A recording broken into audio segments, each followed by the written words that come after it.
to the podcast. We are so Hey, happy. girl. Girl, look, I've been trying or dying to get you here. I'm just like, Shayla does STEM, but she does baking too, and people need to know. And I was thinking, oh, we're coming up on Valentine's Day, so people need to know they're gonna be doing STEM while they trying to bake these sweets for their sweetie. So I'm Yes. so glad, you decided to Yes. come and talk with me. So let's jump right into it. And here at the STEM Lab podcast, we like highlighting women in STEM. And I know people don't usually associate baking with STEM, but I remember talking to you and you was like, girl, I use so much math. And I was like, see, I knew it all goes into it. So just start us. I like backward design. So I want to start us where you are now in your career. And then we'll walk to how you got there and how STEM played a part in it. Okay.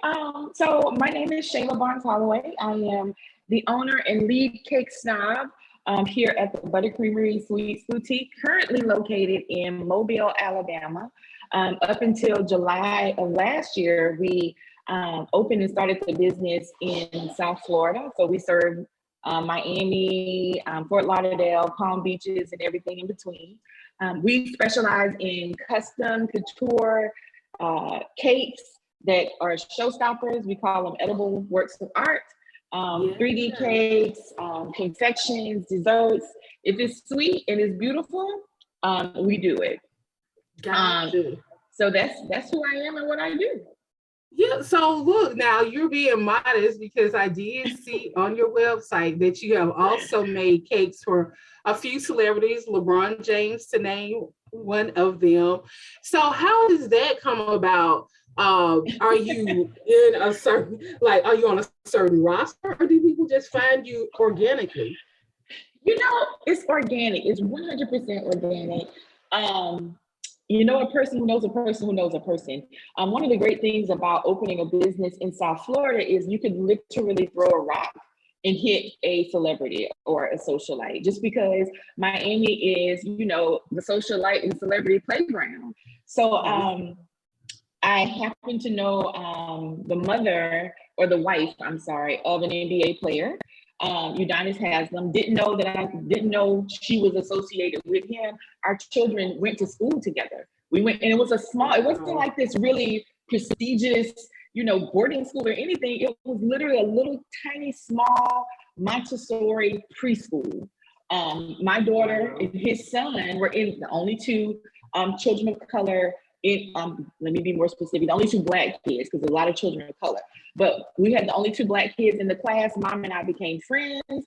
And one day, Mom just asked me to make a cake for who she referred to as Big Man.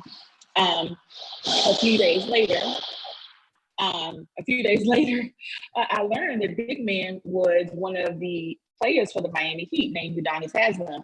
And from there, like people hang out together. And Faith introduced me to Savannah and LeBron and Gabby and Dwayne Wade and Adrian Bosch and Chris Bosch. And through that, that kind of catapulted me into making cakes for celebrities. I just won't call myself a celebrity cake artist. I don't know. I have a hard time walking into that because I'm just Shayla. Like, I just make cakes and I don't care who's paying. As long as you're paying, I'm making. So I love it. It is funny that you say it because I see that. I was like, Shayla is always so humble. Like, to you, you're just Shayla. And to me, it's like, oh, I know a celebrity cake artist, at the Buttercreamery, yes. So we out here throwing your name like, hey, this is the big one. You're like, oh no. Let me tell you, LeBron better pay, Udonis better pay, like Joe Blow down the street better pay. Like, I'm just all about like creating beautiful things and getting paid to do so. So I don't care who's on my roster. I just need you to pay. Sometimes I sit back and I think of, who I've been honored to make cakes for, not just the celebrities, but I've done quite a bit of corporate work as well. I had Carnival Cruise Line as a major client for years, American Express. I just acquired a Chewy.com account. And it's just, but again, I'm just Shayla making cakes. Pull back the curtain and you get the Wizard of Oz. And then, it's just, So it's me back there with flour and sugar and crinkle paper and boxes all over the place. I mean, it is so mundane. It's hard to see it on like celebrity status because the work is the work is the work. I get it. Right. Well, look, we are really proud of, I'm just Shayla baking cakes. I want to, still highlight, because not only are you a celebrity baker, but you also are offering classes. So I really want to talk a little bit just about the Buttercreamery, which is the name of your boutique, and just the things that you offer. And one of the things that I did see was that you offered STEM courses for kids in baking. And I just want us to just, talk a little bit about, how did you decide to do that? Like, at what point did you like, hey, this is something that I can offer to kids because it has a lot of STEM in it. So let's just talk about that. So kind of two things pulled me into it. So I was blessed enough to kind of start this baking journey after leaving corporate America to come home and just be a mom. I didn't leave corporate America to pursue baking. I left corporate America to come home and take care of my kids because I had a house full of them. So just spending all day with the children, discovering baking, kind of discovering this passion. At the same time that I'm raising my kids, I often had them in the kitchen with me.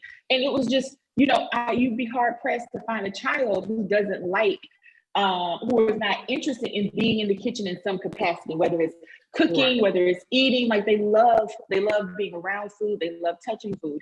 So, my own children kind of sparked an interest in, it just sparked something in me. Then as my kids got older and were in school, career day, whose mama always gets invited? The mama that has the sweets. So after doing several career days, and just really each time trying to figure out, okay, I just can't be the mom and they're bringing sweets. How lame is that? Like, I need to make it more enriching. And then I started to connect the dots. I really started to connect the dots between like all of the skills that I use on a daily, hourly, minutely basis in the kitchen. And how those are some of the same skills that children are learning out of context. They're learning them on worksheets and they're learning them on a bulletin board instead of learning them in real time, using their hands and fingers, not to count, but to actually make and create. And so once I started connecting those dots, it was like the aha moment of, this is something all kids should have.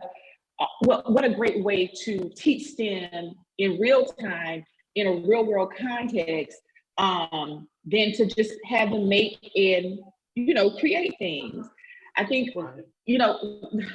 I worked in school reform for many years before leaving and coming to the bakery or creating a bakery.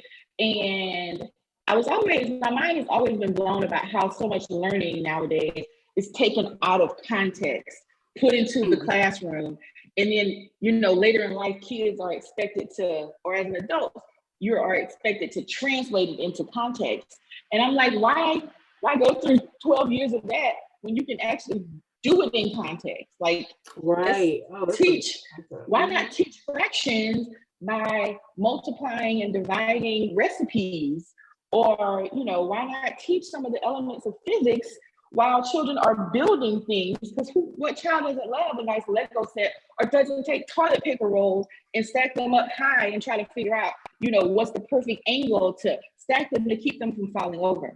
So my background in education, my just natural curiosity around teaching and learning kind of led me here. And here we are, in this space where I get to do something that I absolutely love, create beautiful things, eat, because what's better than creating beautiful things that you can eat? Hey, I love it. That's right? And then, creating a space where children can like learn and enjoy it in real time, in real context. So that's kind of the long answer to your question, but that's how I got here. That's how I got to the whole teaching children. And then I think as much as I have tried to deny it and run away from it, I am a teacher at heart. I taught for a few years right out of college. And just, I've always been around education, although I've, for some reason, I just kind of refused to walk into it. Like, I don't want to be a teacher, but I only understood teaching as one thing. But I think as I open my mind to the learning element, open my mind to more about, all the opportunities in teaching. So I always end up teaching. It always, everything always leads back to teaching. Teaching, hey, and as it should. I mean, as you say, you are a teacher at heart, and so I could see how it does lead back to that. I know I was talking to you a while ago, and we were just talking about STEM, and you were like, you would know how much goes into me building those 3D cakes, or just even stacking cakes, about the design that I have to actually come up with, and how that requires me to be able to see it spatially, but also to know how much weight things can hold. Mm-hmm. So I just want for our listeners who might still be like, so how does STEM and baking go together? Give us a tangible way that you have used STEM when you were baking. So minty. So,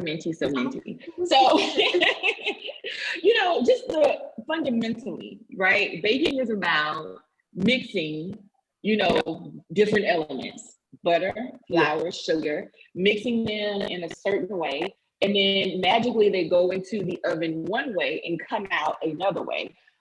Fingers crossed, if you did it right, it'll come out in a way that works. But sometimes it doesn't. And when it doesn't, you need to be able to break that recipe down chemically and figure out, okay, why did it not rise the way I wanted it to rise? Or what did I omit something? Did I add too much of something? Baking is a very scientific, very, very specific area of the culinary world. Now, if you're just doing like savories or baking chicken, you can do a little bit of this and a little bit of that, and that chicken's gonna come out, may taste a little off, but it's still gonna be chicken, right?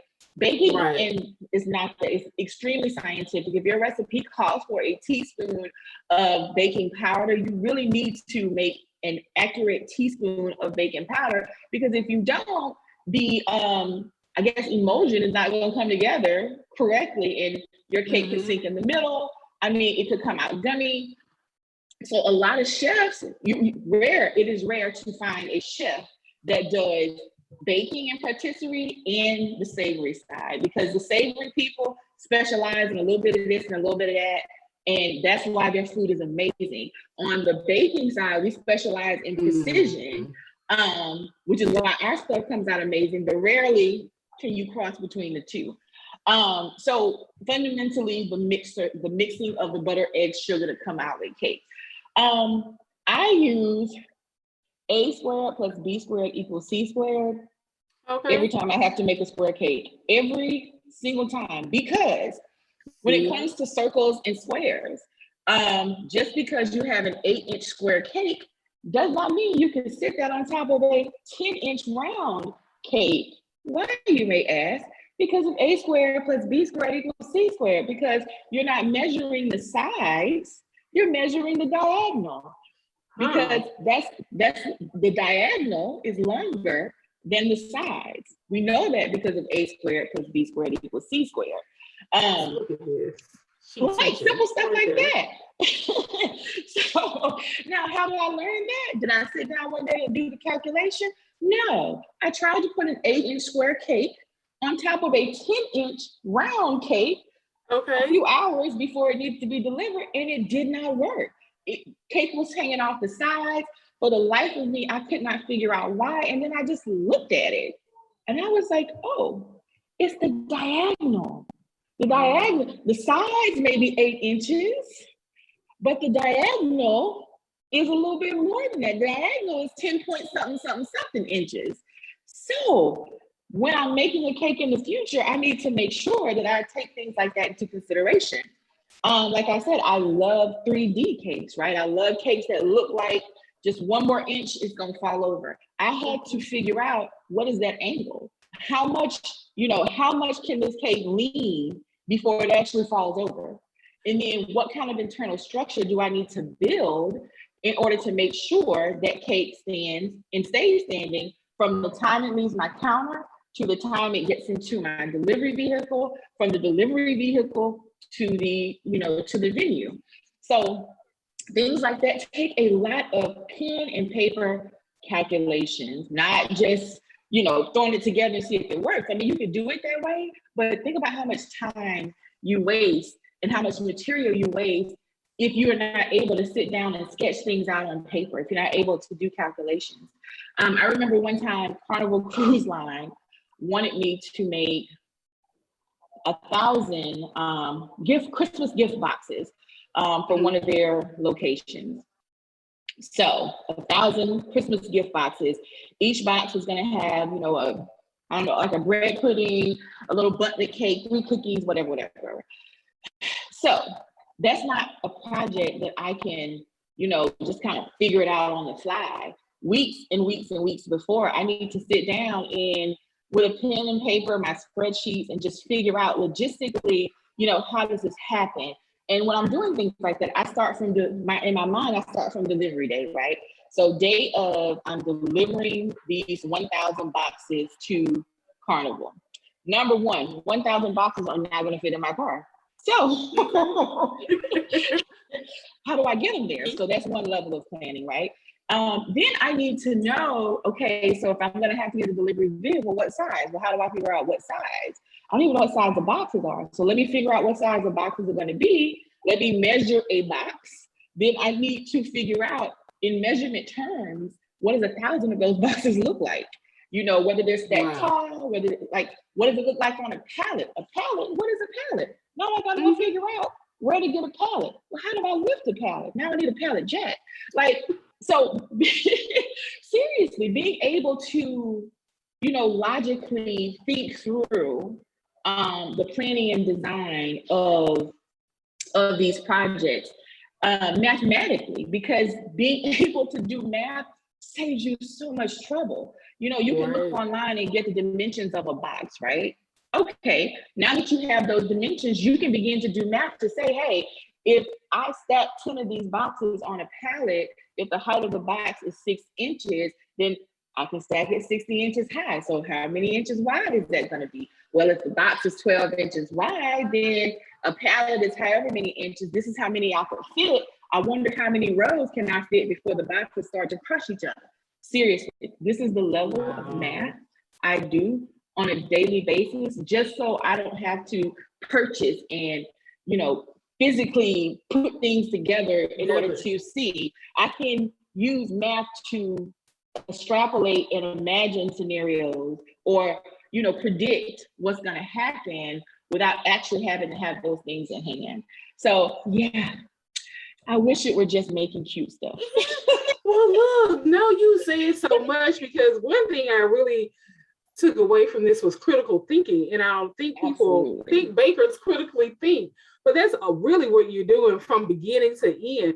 And I'm glad that you said it. You went from not just in the kitchen, but you're like, so I'm gonna make this great creation. How do I get it there? Can my car carry this? And I don't think people realize that all of those thoughts have to go into a baker's head, especially when you're doing large volume.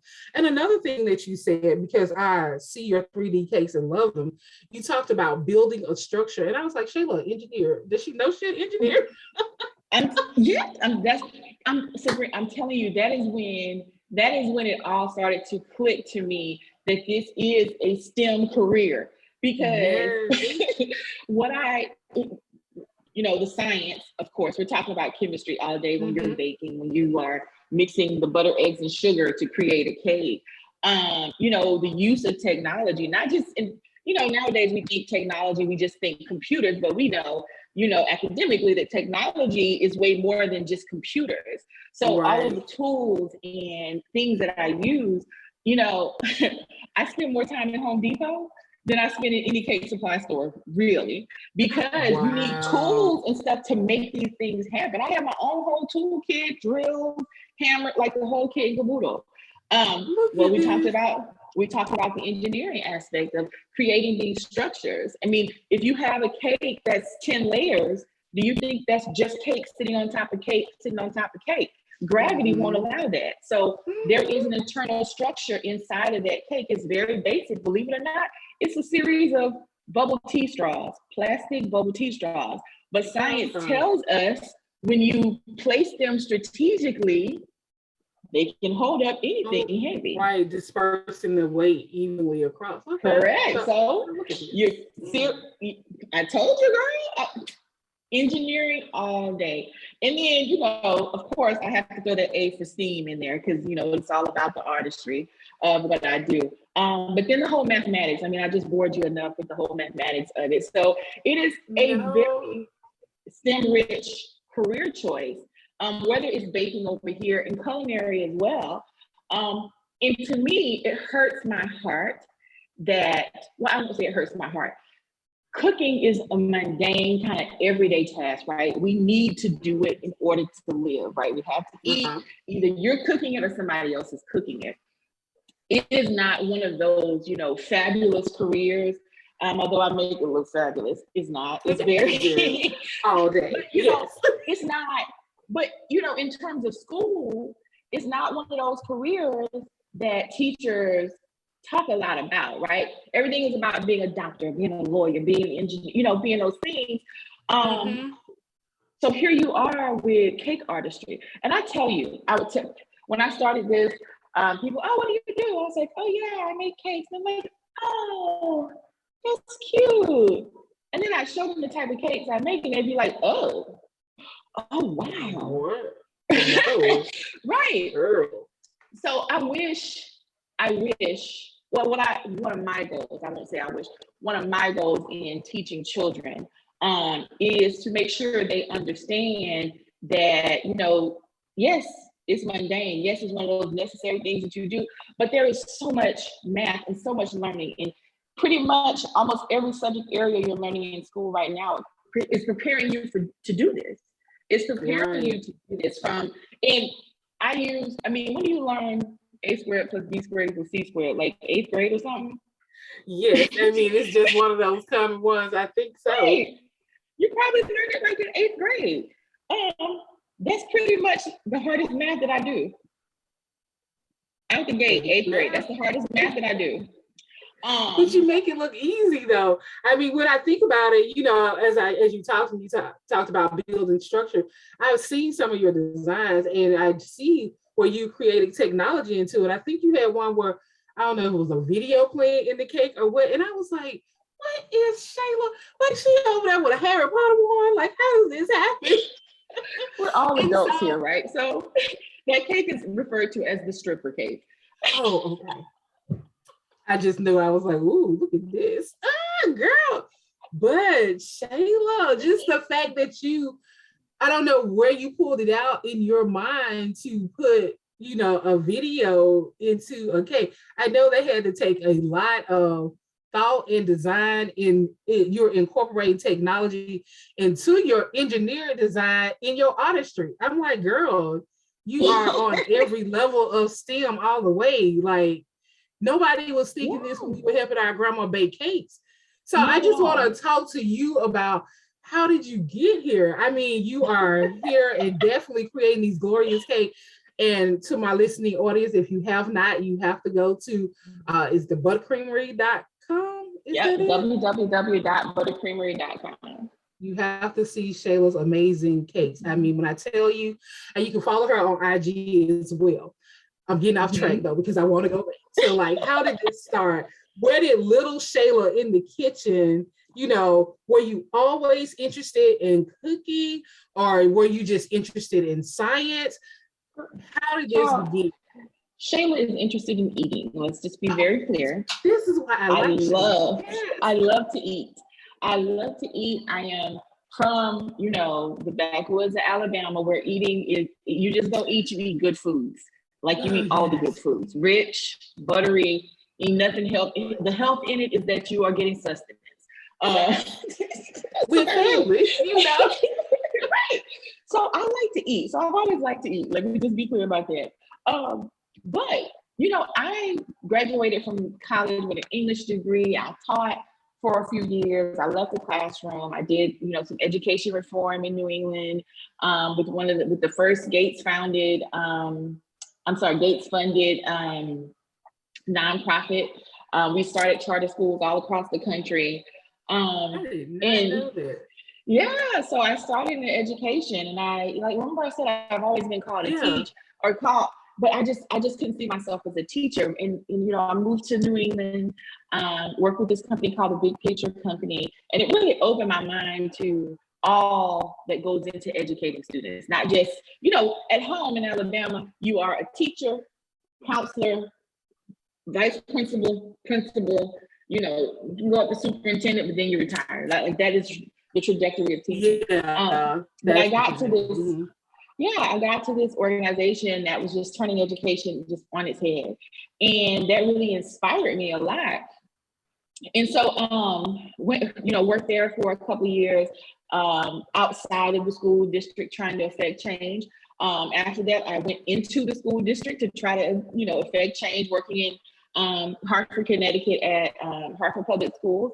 At the time, Hartford had been mandated by the Supreme Court to desegregate their schools.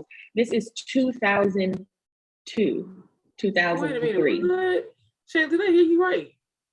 You did. Okay. In 2003, a Hartford, Connecticut, blue state, very, Democratic leaning, very blue leaning, was mandated by the Supreme Court to desegregate their schools. So I went to work under the assistant superintendent there to create magnet school programs.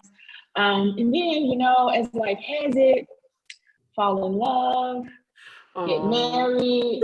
My husband took a job in Miami, and that landed us in Miami.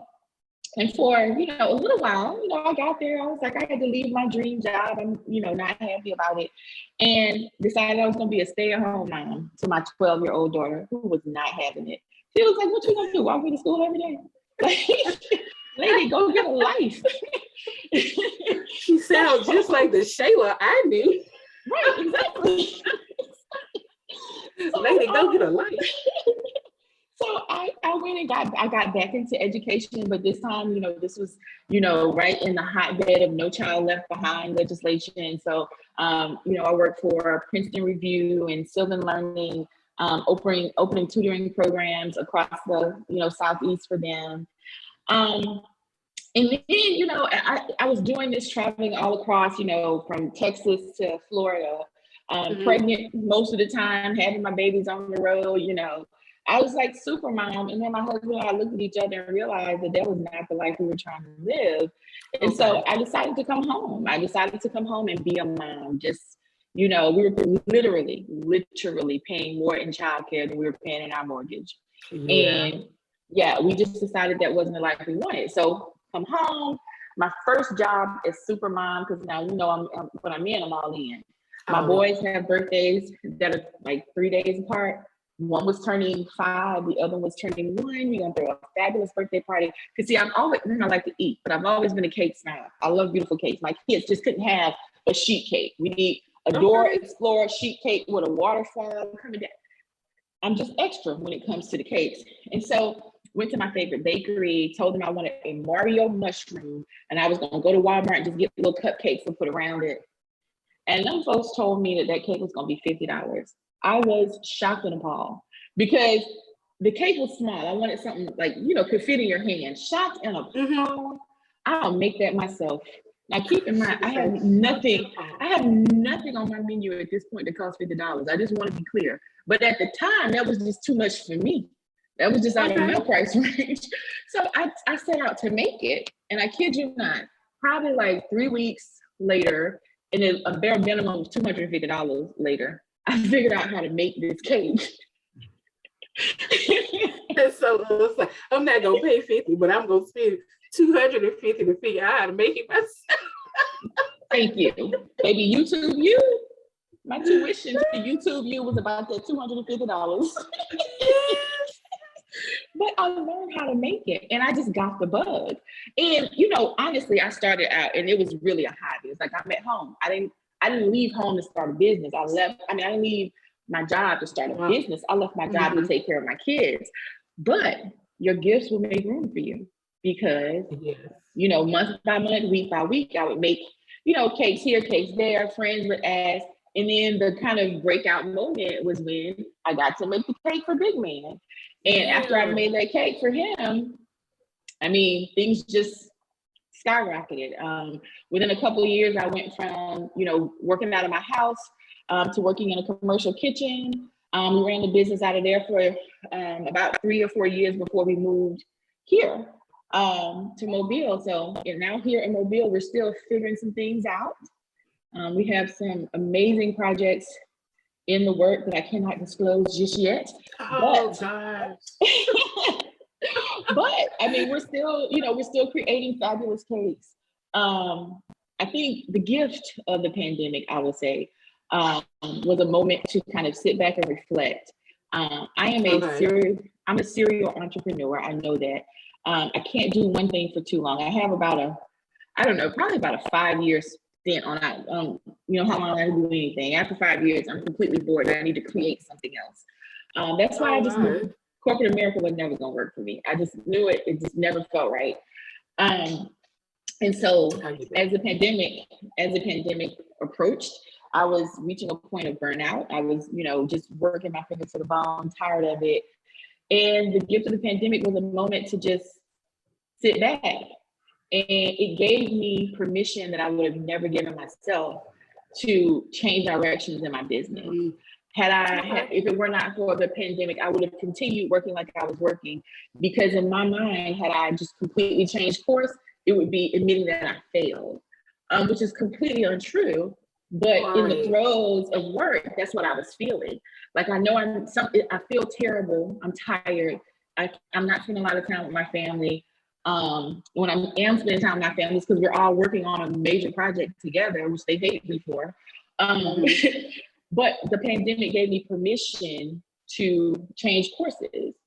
And, the great thing about life is, it's scaffolded, right? You just take what you learned in the past and it's forever building on, the things that you learned in the past. So I just have the opportunity to take everything that I've learned over the past 10 years and create something new, the Buttercreamery 2.0. So I'm very excited about, the future and what's going to happen.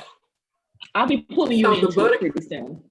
Okay, well, look, Buttercreamery 2.0, I'm all with it. I know, and you keep talking about the pandemic, and I know for me, I think that's when I began to really understand just how great your business was doing, because I began to see you on some of my favorite channels. So here you are on the cooking channel, then I see you on Netflix, Sugarworth, and you reached the stratosphere when I saw you on Halloween Wars, because that's my show. And I was like, wait a minute, this is Shayla. I was like, I know what's up. Look, so I don't know if that's where Buttercreamery 2.0 is going or what's going, but it's just my question is, did you ever think, like, when you started what you call your little baking, which for your kids, because you wanted that mushroom and they were trying to charge $50. Did you ever, Shayla, just see yourself here?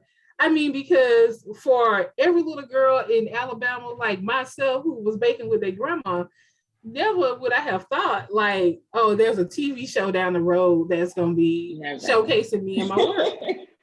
Never. And, the word I keep going back to is mundane, because that is how I see my life every single day. I wake up and, just hit it. I wake up and do whatever it is that needs to be done for the day.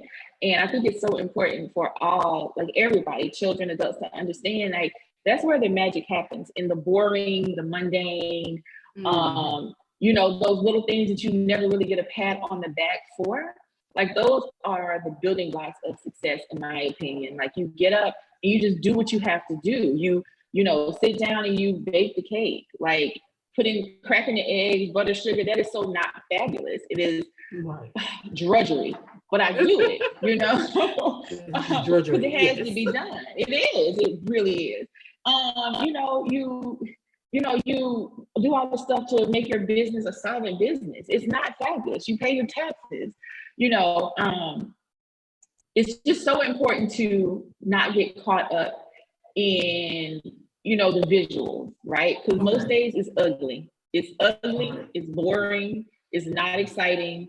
But, it's like my mom has a saying that, you can eat an elephant if you take one bite at a time. And that is definitely life. That's life, that's success. It is, getting that fork full of, sometimes it's, sweet, delicious cake, sometimes it's spinach, sometimes it's liver and onions. Like, it's not always. I mean, always. Liver and onions can be good. Sometimes it's not always, beautiful. It's not always what you want, but it's so necessary.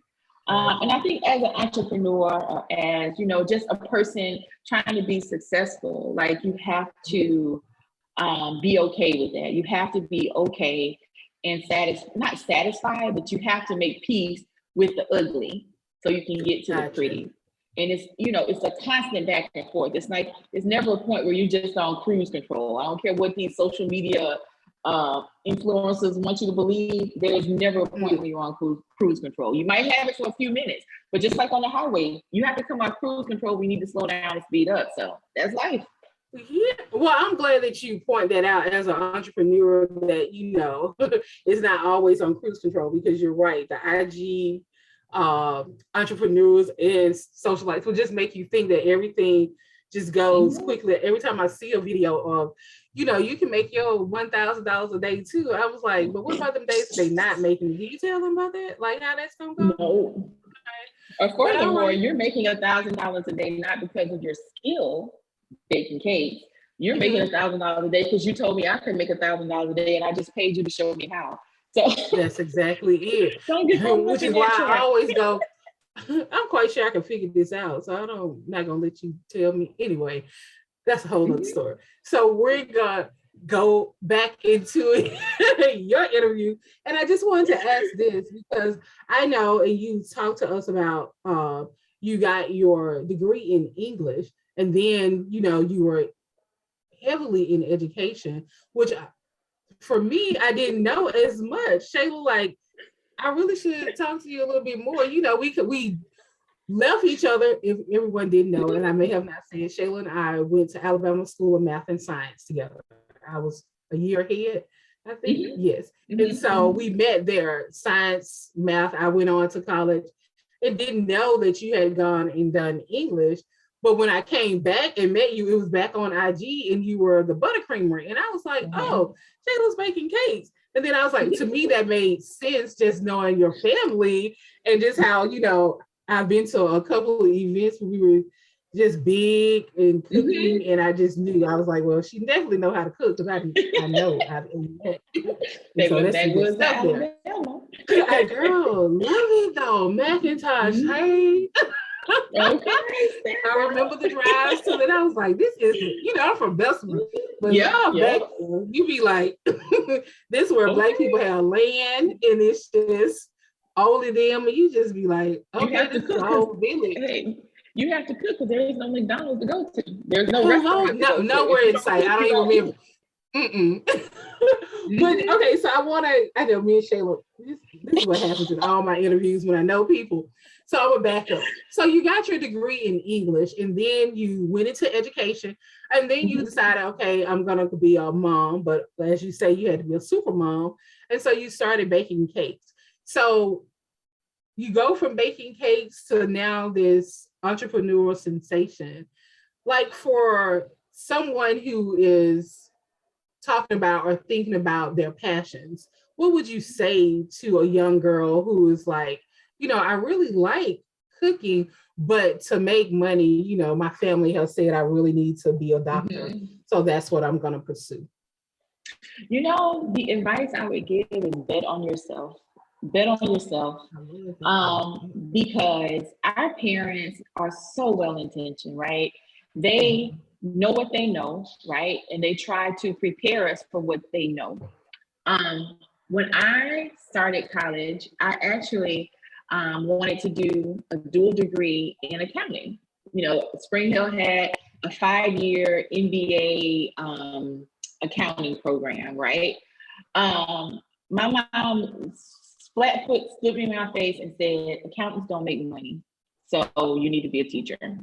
And this was from her experience. My mom was a principal of a high school, but her experience was there was someone in our town who went off to college, majored in accounting, came back to McIntosh and couldn't find an accounting job. So of course, accountants in McIntosh, Alabama don't make money, but pre-internet, pre-interwebs, you know who you know.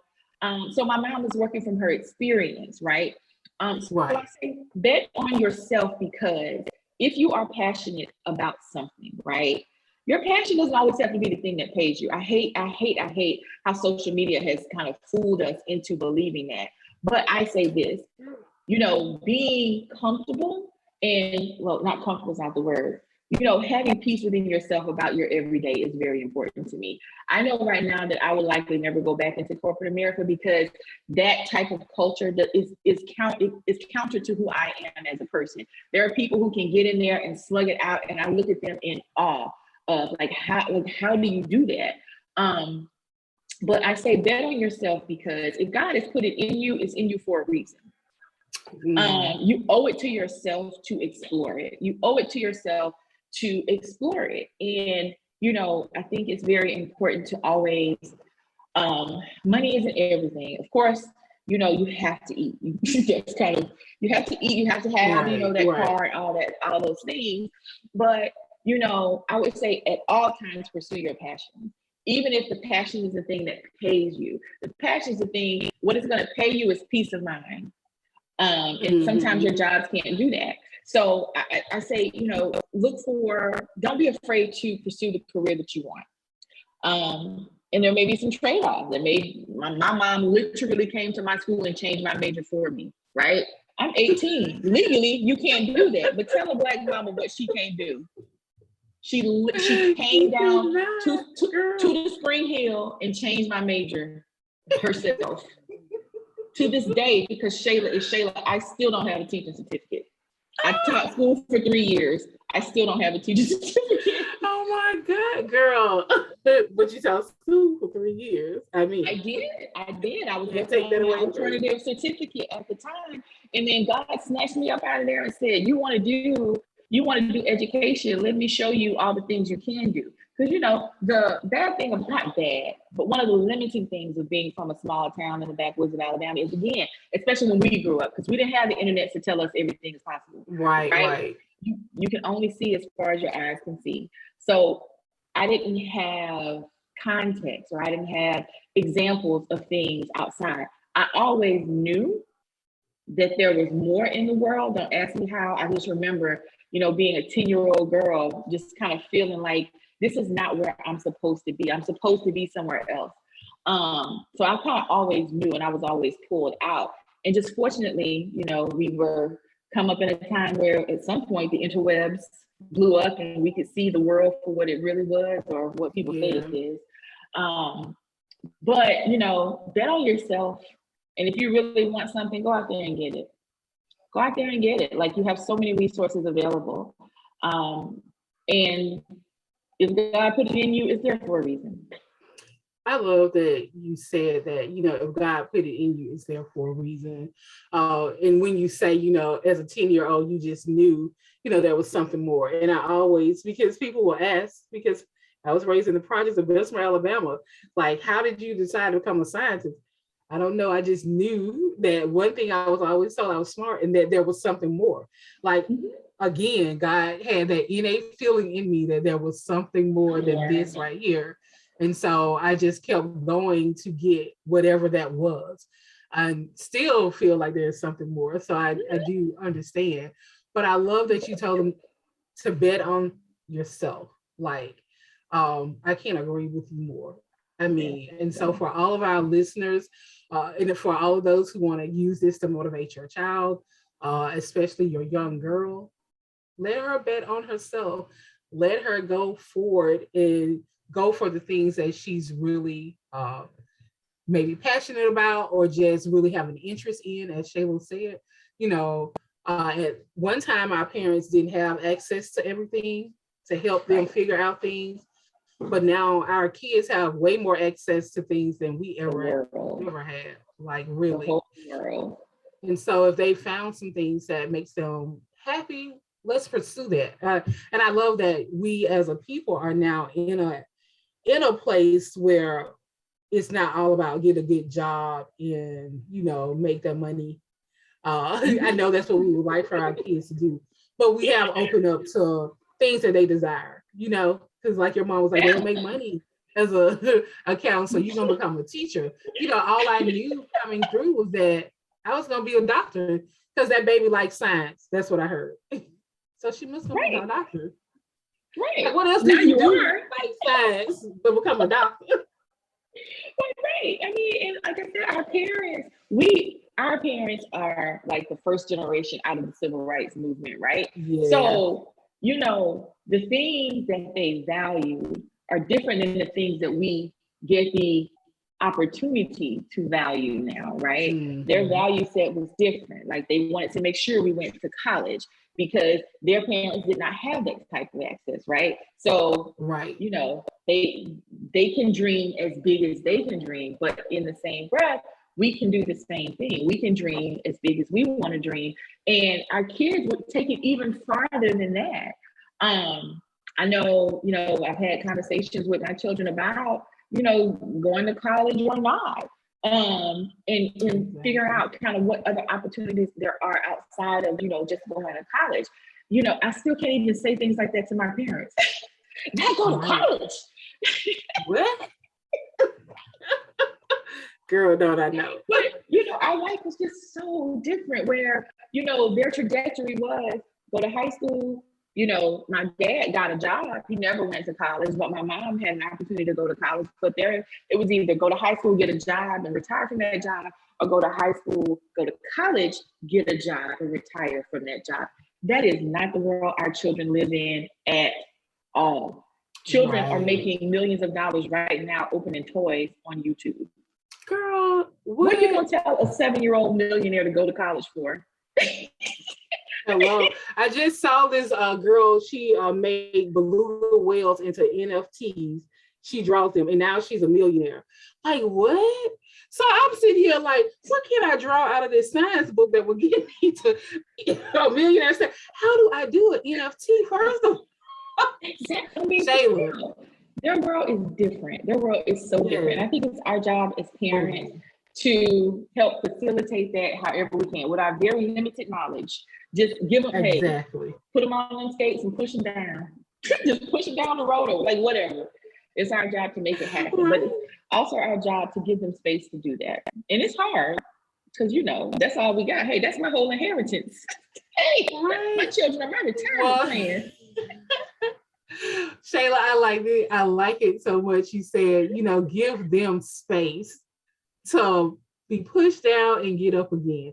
And I really thank you for spreading your wings and giving yourself space to understand like how you can use your passion or your love for eating is what you say to move into a job as a cake artist, which is really a job in STEM because you're doing all of the science, technology, engineering, and math of any person that's at any computer or at any lab bench.